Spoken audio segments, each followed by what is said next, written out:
তীব্র গরমে পড়ছে গোটা রাজ্য, বৃষ্টির কোনো দেখা নেই। আজ 29শে এপ্রিল সোমবার দেশের উত্তর পূর্ব সিলেট বিভাগের বেশ কিছু এলাকায় রাতের মধ্যে শুরু হয় তুমুল বেগে কালবৈশাখী প্রচণ্ড সহ ঝড় বৃষ্টি। ইতিমধ্যে সিলেট বিভাগের বেশ কিছু এলাকায় আকাশ মেঘাচ্ছন্ন অবস্থা রয়েছে। উত্তরে দেখুন আপনারা, এই অঞ্চলের দিকে শিলচর এবং এর আশেপাশে বেশ কিছু এলাকায় মেঘলা আকাশ, সাথে অনেক অঞ্চলে মাঝারি থেকে ভারী বৃষ্টিপাত দেখা যাচ্ছে। এবং গতকাল রাতে এখানে সিলেট বিভাগের বিভিন্ন অঞ্চল জুড়ে হালকা বজ্রসহ এখানে বালাগঞ্জের দিকে শুরু করে মৌলভীবাজার, তারপর এখানে কুলাউড়া, তারপর দিকে কামালগঞ্জ এবং ধর্মনগর, এই অঞ্চলের দিকে কালবৈশাখী বজ্রসহ বৃষ্টিপাত হতে দেখা যায়। এবং উত্তরে সিলেট বিভাগের উত্তরের এই অঞ্চলের দিকেও জাইন্তাপুর থেকে শুরু করে জাকিগঞ্জ, তারপর এখানে কাদুম, এখানে বেশ কিছু এলাকায় তীব্র কালবৈশাখী সহ প্রচণ্ড আকারে ঝড় বৃষ্টিপাত দেখা যায়। দেশের অন্যান্য জেলায় আর কোনো বৃষ্টিপাতের দেখা পায়নি। ঢাকা বিভাগের বেশ কিছু এলাকায় আকাশ পরিষ্কার ছিল। ময়মনসিংহ বিভাগ, এছাড়া রংপুর, আলিপুরদুয়ার, শিলিগুড়ি, এদিকে উত্তর দিনাজপুর, দক্ষিণ দিনাজপুর থেকে শুরু করে মালদা, তারপর মুর্শিদাবাদ, নদিয়া, এখানে কলকাতা থেকে শুরু করে দক্ষিণ 24 পরগনা এলাকা, উত্তর 24 পরগনা, মেদিনীপুর, ঝাড়গ্রাম, তারপর এখানে ঝাড়খণ্ড এবং উত্তরে এখানে পুরুলিয়া থেকে শুরু করে আসানসোল, বাঁকুড়া, সবটুকু এলাকায় আকাশ পরিষ্কার, কোনো ধরনের বৃষ্টিপাতের দেখা নেই। তো কবে থেকে বৃষ্টি? দেশের বেশ কিছু এলাকায় তীব্র গরম, রেড অ্যালার্ট কিন্তু জারি করা হলো। আজ বৃষ্টির সম্ভাবনা রয়েছে কিনা তা দেখব। মূলত মে মাসের শুরুতে বেশ কিছু এলাকায় দেহে আসছে কালবৈশাখী ঝড় বৃষ্টি। তো কোন কোন জেলায় ঝড় বৃষ্টি জানতে হলে ভিডিওটি শেষ পর্যন্ত দেখুন। ভালো লাগলে লাইক করুন, আর সবার আগে গুরুত্বপূর্ণ আবহাওয়ার খবর পেতে চ্যানেলটি সাবস্ক্রাইব করে পাশের বেল বাটনে ক্লিক করে রাখুন। আর আপনি আমাদের এই ভিডিওটি কোন জেলা থেকে দেখছেন কমেন্ট করে জানিয়ে দিন। দেখুন, বৃষ্টিবাহী মোড় আমরা চলে আসলাম। বৃষ্টিবাহী মোড়ে এসে দেখতে পাচ্ছি বৃষ্টিপাত, এই যে এখানে সমুদ্র অঞ্চল থেকে দক্ষিণে যে জলীয় বাষ্প বাতাস প্রবেশ করছে দেখা যাচ্ছে চট্টগ্রাম বিভাগের উপর দিয়ে, টেকনাফ এবং কক্সবাজার, চট্টগ্রাম, মহেশখালী, এই যে সমস্ত অঞ্চল দিয়ে দক্ষিণে জলীয় বাষ্প বাতাস প্রবেশ করছে একত্রিত হয়ে। দেখুন, এখানে মেঘের আনাগোনা থাকতে পারে চট্টগ্রাম বিভাগের উপর। সকালে দুপুরের আগ পর্যন্ত এখানে কিছুটা মেঘের আনাগোনা থাকবে, এরপরে পরিষ্কার দেখা যাবে। এবং এদিকে দেখুন, ধীরে ধীরে সমস্ত বায়ুগুলি যে একদম উত্তরাঞ্চলে চলে যাচ্ছে, এখানে বিক্ষিপ্ত বৃষ্টিপাত তৈরি হতে পারে। এবং এদিকে সিলেট বিভাগের দিকে চিলচার থেকে শুরু করে সিলেটের পূর্ব অঞ্চলের বেশিরভাগ এলাকায় কালবৈশাখী বজ্রসহ ঝড় বৃষ্টিপাতের সম্ভাবনা দেখা যাচ্ছে। অলরেডি গতকাল রাতেও অনেক অঞ্চলে বৃষ্টিপাত হতে দেখা গেছে। তো আজও দেখতে পাচ্ছি আমরা আগামী 24 ঘন্টার মধ্যে ঠিক সেই সব স্থানে কালবৈশাখী বজ্রসহ বৃষ্টিপাতের সম্ভাবনা থাকছে। আমরা একটু দেখাই, এই যে দেখুন, আগামী 24 ঘন্টার রিপোর্টে ঠিক একই স্থানের দিকে বজ্রসহ বৃষ্টিপাত তৈরি হওয়ার সম্ভাবনা কিন্তু অনেকটাই বেশি। দেশের অন্যান্য এলাকায় বৃষ্টির সতর্কতা ওঠা আসেনি। এখানে দেখুন, সমুদ্র অঞ্চল থেকে কোনো ধরনের জলীয় বাষ্প বাতাস কিন্তু আসতে দেখা যাচ্ছে না। এখানে কোনো ধরনের সেরকম পরিস্থিতি, এই যে পরিবেশ তৈরি হওয়ার সম্ভাবনা নেই পশ্চিমবঙ্গের উপর। আর বাংলার পশ্চিমের জেলাগুলোর উপরও কিন্তু সেরকম পরিবেশ কিন্তু তৈরি হচ্ছে না। তবে বৃষ্টিপাতের পরিবেশ তৈরি হচ্ছে বিশেষ করে উত্তর পূর্ব সিলেট, এখানে সিলেট বিভাগের বেশ কিছু অঞ্চল জুড়ে। মঙ্গলবার 30 তারিখের আপডেটে দেখি বিক্ষিপ্ত বৃষ্টিপাত থাকতে পারে। এরপরে দেখি বৃষ্টিপাতের সম্ভাবনা কতটুকু। বুধবার 1 তারিখ নাগাদ, মে মাসের 1 তারিখ নাগাদ, এই যে এখান দিয়ে জলীয় বাষ্প বাতাস প্রবেশ করবে।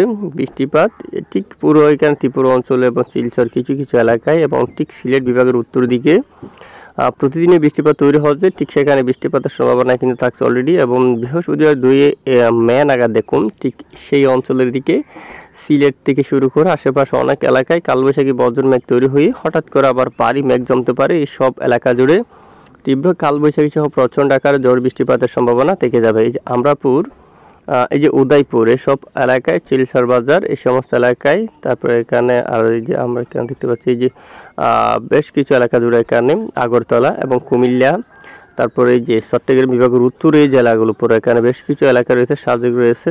এবং এই যে সমস্ত এলাকায় চেঙ্গি, তারপরে এখানে দিঘি নালার দিকে শুরু করে লংগুদু এবং উত্তরে আরও বেশিরভাগ এলাকায় বৃষ্টির সম্ভাবনা। শেষ পর্যন্ত এসে দেখতে পাচ্ছি কাকড়াছড়িতে এই যে এখানে বৃষ্টির সম্ভাবনা, রাঙ্গামাটি এবং চট্টগ্রাম বিভাগের উত্তর পূর্ব পাহাড়ের বেশ কিছু অঞ্চলে কালবৈশাখী সহ প্রচণ্ড বেগে ঝড় বৃষ্টিপাতের সম্ভাবনা এখনো পর্যন্ত রয়েছে। কোনো ধরনের বৃষ্টি এই যে পরিবর্তন হতে দেখা যায়নি, যে পরিবর্তন হচ্ছে না এখনো পর্যন্ত।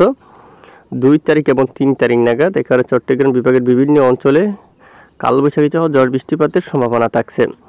তো দেশের অন্যান্য এলাকায় বৃষ্টির সম্ভাবনা কম। ঢাকায়, এছাড়া ময়মনসিংহ, এখানে কিছু কিছু এলাকায় বজ্রসহ বৃষ্টিপাতের সম্ভাবনা থাকতে পারে। দেশের পূর্বাঞ্চলের জন্য বৃষ্টিপাতের কোনো ধরনের সতর্কবার্তা কিন্তু এখনো পর্যন্ত ওঠা আসেনি। সতর্কবার্তা ওঠা আসলে আমরা জানাবো, নজর রাখছি, অবশ্যই সঙ্গে থাকবেন।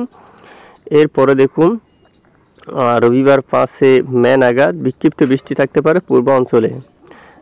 এরপরে দেখুন ঠিক বৃষ্টির সম্ভাবনা থাকছে ঢাকা বিভাগের এই যে উত্তরের জেলাগুলোর উপর এবং কিশোরগঞ্জ, কাপাসিয়ার উপর, নাগারপুর, সিরাজগঞ্জের দিকে, সরিষাবাড়ি, বগুড়া, ময়মনসিংহ এই সবটুকু জেলার উপর কালবৈশাখী বজ্রসহ বৃষ্টিপাতের সম্ভাবনা। পাশাপাশি চট্টগ্রাম বিভাগের উত্তর পশ্চিম বেশ কিছু এলাকায় বৃষ্টির সম্ভাবনা এবং 6 তারিখ নাগাদ দেখুন সোমবার একদম উত্তরাঞ্চলে বৃষ্টির সম্ভাবনা রয়েছে। বাংলার ঠোরা রয়েছে, কোচবিহার, তারপর ডুবুরি, এখানে শিলিগুড়ি, আলিপুরদুয়ার এই সব এলাকার দিকে কালবৈশাখী বজ্রসহ বৃষ্টিপাতের সম্ভাবনা দেখা যাচ্ছে। এরপর 6 তারিখ নাগাদ টিকে এই যে সমুদ্র অঞ্চল থেকে এবার জলীয় বাতাস কিন্তু প্রবেশ করতে দেখা যাচ্ছে। ঠিক এখানে কলকাতা এবং এর আশেপাশে এলাকা জুড়ে এখানে দেখুন উত্তর 24 পরগনায়, দক্ষিণ 24 পরগনায় এবং চন্দ্রনগর, কোলাঘাট, এই যে শান্তিপুর, নদিয়া এই অঞ্চলের দিকে বজ্রসহ বৃষ্টিপাত হওয়ার সম্ভাবনা কিন্তু দেখা যাচ্ছে। তো এরপরে দেখুন 7 তারিখ নাগাদ মঙ্গলবার গোটা রাজ্যের বেশিরভাগ এলাকায় কালবৈশাখী সহ তুমুল বেগে ঝড় বৃষ্টিপাতের সতর্কতা তুলে ধরেছে আবহাওয়ার ইউরোপিয়ান মডেলগুলো। ব্যাপক আকারে জলীয় বাতাস প্রবেশ করতে দেখা যাচ্ছে এখানে দেখুন এই অঞ্চল দিয়ে এবং বৃষ্টিপাতের প্রবল সম্ভাবনা দেখা যাচ্ছে। মূলত মে মাসে মোটামুটি বৃষ্টির আশা করা যায়, বেশ কিছু অঞ্চল জুড়ে ভালো বৃষ্টিপাতের আশা করা যায়। বেশ কিছুদিন অলরেডি তীব্র দাবদাহ কিন্তু দেশের উপর দেখা যাচ্ছে, প্রচণ্ড গরম আর কিন্তু সহ্য হচ্ছে না। তবে মে মাসে আশা করা যায় যদি মহান রবের হুকুম হয় তাহলে বৃষ্টিপাত হবে। অলরেডি বেশ কিছু এলাকায় বৃষ্টির সম্ভাবনা কিন্তু উঠে আসছে। তো তাপপ্রবাহ আজ কোন কোন এলাকায় কত ডিগ্রিতে থাকবে একটু আমরা দেখব। তো চলে যাচ্ছি আজকে সোমবার 29 এপ্রিলের আপডেটে। তো দেখুন 40-এর তাপপ্রবাহ উঠে গেছে অনেক জেলায়, প্রায় 44। দেখুন এখানে ঢাকায় 40 ডিগ্রি সেলসিয়াসের তাপপ্রবাহে অলরেডি এই মুহূর্তে আমরা লক্ষ্য করছি। এছাড়া বরিশালে দেখুন 37, খুলনাতে 39 পর্যন্ত কিন্তু দেখা যাচ্ছে এবং এখানে কুমিল্লায় 37 পর্যন্ত। দেশের পূর্বাঞ্চলে তাপপ্রবাহ কিছুটা কম, সিলেট বিভাগের উপর 31, যে এখানে অনেকটাই কম, আর চট্টগ্রাম বিভাগে 33-34 পর্যন্ত রয়েছে, অনেকটাই কম রয়েছে। তবে দেশের পশ্চিমের বেশিরভাগ এলাকায় তীব্র তাপপ্রবাহ রয়েছে।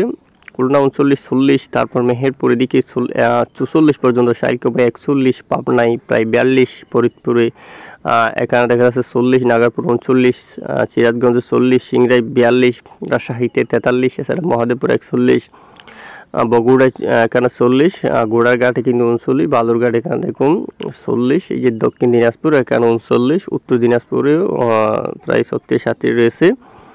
তারপরে এখানে মুর্শিদাবাদের দিকে প্রায় 46। এই হচ্ছে তাপপ্রবাহ কিন্তু অনেকটাই বেশি বাংলা জুড়ে। কলকাতায় 42 এবং যে মেদিনীপুর এখানে 46 খড়গপুরে যে 46, জামশেদপুরের দিকে দেখুন এখানে বাঁকুড়া প্রায় 43 ডিগ্রি সেলসিয়াস, বর্ধমান 43, দুর্গাপুর 43, পুরুলিয়াতে 42 এবং আসানসোল 43 ডিগ্রি সেলসিয়াস। বেশিরভাগ অঞ্চলে তীব্র তাপপ্রবাহ কিন্তু বয়ে যাওয়ার সম্ভাবনা রয়েছে। আর রেড অ্যালার্ট কিন্তু জারি করা হলো, চরম পূর্বাভাস কিন্তু দেওয়া হয়ে গেছে অলরেডি। তাপমাত্রা দেখুন গোটা বাংলার বেশিরভাগ অঞ্চল প্রায় 80%, যে প্রায় 80% এলাকায় কিন্তু রেড অ্যালার্ট কিন্তু জারি করা হলো। তীব্র গরম কিন্তু দেখা যাচ্ছে, যে মাদারীপুর থেকে শুরু করে বরিশাল, মতিরহাট, ফরিদগঞ্জ, পিরোজপুর, মঠবাড়িয়া, কলাপাড়া, লালমোহন, খুলনা, সাতক্ষীরা, শিবনগর, সুন্দরবন, কৈরা এবং যশোর, লোহাগাড়া, মাদারীপুর, ফরিদপুর, ঢাকা, নারায়ণগঞ্জ, তারপর সাভার, টাঙ্গাইল, তারপর এদিকে দেখুন নাগারপুর, কাপাসিয়া, কিশোরগঞ্জ, ময়মনসিংহ এবং এদিকে সরিষাবাড়ি, এখানে মাদান, তারপর এখানে সিরাজগঞ্জ, পাবনা, ঝিনাইদহ, এদিকে দেখুন আপনারা রাজশাহী, তারপর এখানে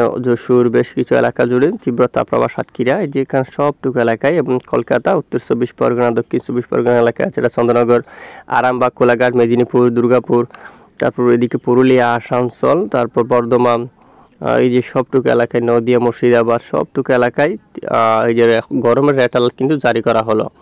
তো এ হচ্ছে আজকের আবহাওয়ার আপডেট। এটুকু সঙ্গে থাকার জন্য ধন্যবাদ।